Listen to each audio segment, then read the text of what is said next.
Hey, welcome back to Everyday Economics. This is the podcast that helps you learn about the economic world happening around you every day. I'm your host, Chris Krug, CEO of the 501c3 nonprofit, nonpartisan Franklin News Foundation. Everyday Economics, a production of America's Talking Network. You can subscribe to all of our podcasts at americastalking.com. To support Everyday Economics, you can make a charitable contribution by clicking the link in the show description. We're recording this episode on Friday, November 8th. It's my mother's 80th birthday today, by the way, Well, Dr. O. Congratulations. Joining me as always, my friend and birthday. colleague, Dr. Orphe Divounguy. He's a PhD economist, and you guys know him. Gosh, you're everywhere. You're on, we're taping this on Friday. Thursday, you're on Bloomberg. You're like on television. Like you're everywhere. Yeah, I'm busy. I try to keep busy, and it's fun. It's a lot of fun just to kind of talk about what we talk about on this show. In fact, we have a good time. We're glad for the audience that we have. I mean, we're well into our third year doing this, and the people that have come along and now have joined us as we've moved over on YouTube, and certainly the people that are following you and your column at the Center Square. I really like the sort of the format adjustment that you had made, sort of highline, big item, and then the other things that are on your mind.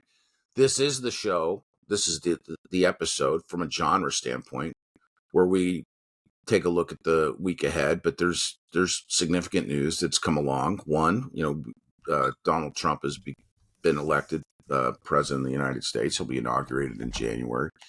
And we're certainly going to be talking about that and the transition of power. But the other thing that's specifically germane to the moment is that the Federal Reserve announced another rate cut. We called it. I mean, on the dot, quarter point, 25 basis point drop. Let's talk about that for a second. And then just in terms of sort of the arrival at that decision, this is pretty much telegraphed. We knew this was coming. We're going to have a separate episode where we'll talk about the implications of the Fed rate cut. But, was there any question that this was going to happen? No, not really. I mean, the labor market had been cooling pretty rapidly. We had... so on one hand, the labor market cooling, trending down, slowing fast. On the other hand, we had the September jobs report that showed a kind of strong labor market, right? And then in October, everything was kind of blurry due to strikes and hurricanes. And 1 month doesn't make a trend. And so basically, you have inflation kind of stable, headline inflation moving lower due to energy prices falling, core inflation somewhat stable, although I gotta say core inflation's been kind of moving back up slowly since I want to say July of this year. On a year-over-year basis, it's been flat, but it's been accelerated, month-over-month acceleration. You can see it moving up a little bit, which, by the way, we got the CPI report coming up this week. So we'll talk about that more. So that's the story. A Fed that's thinking, okay, the labor market's cooling. The labor market's no longer a source of potential reheating of prices, right?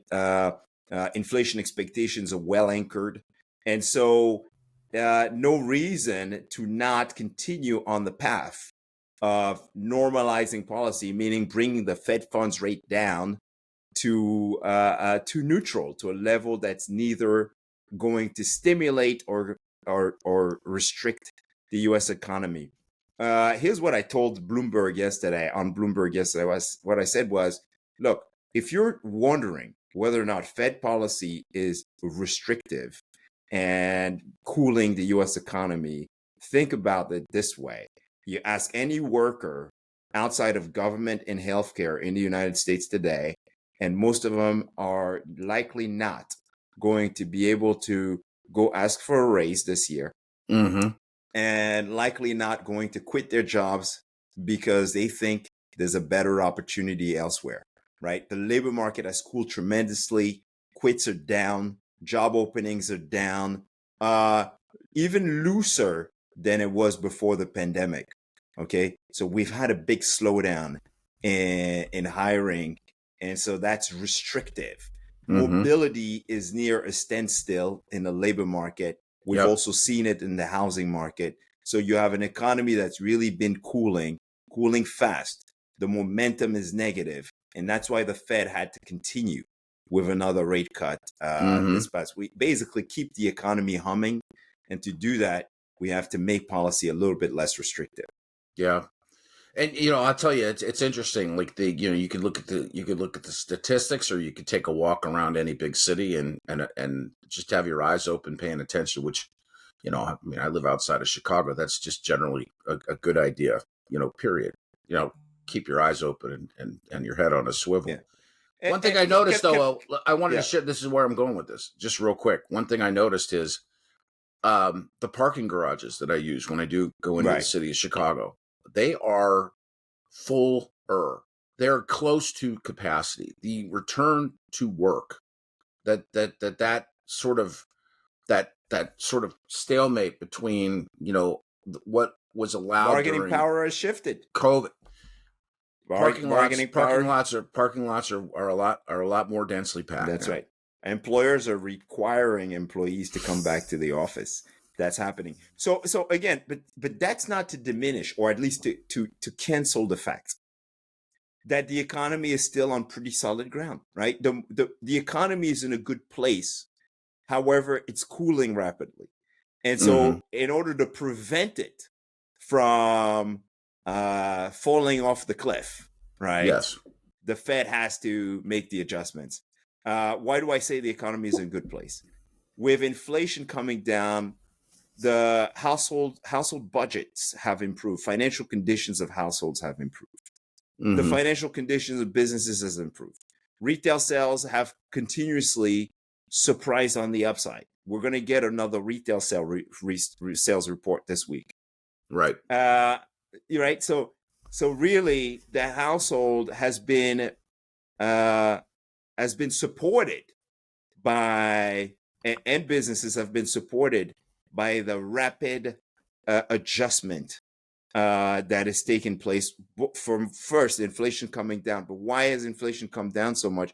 Because the Fed has actually acted when it needed to.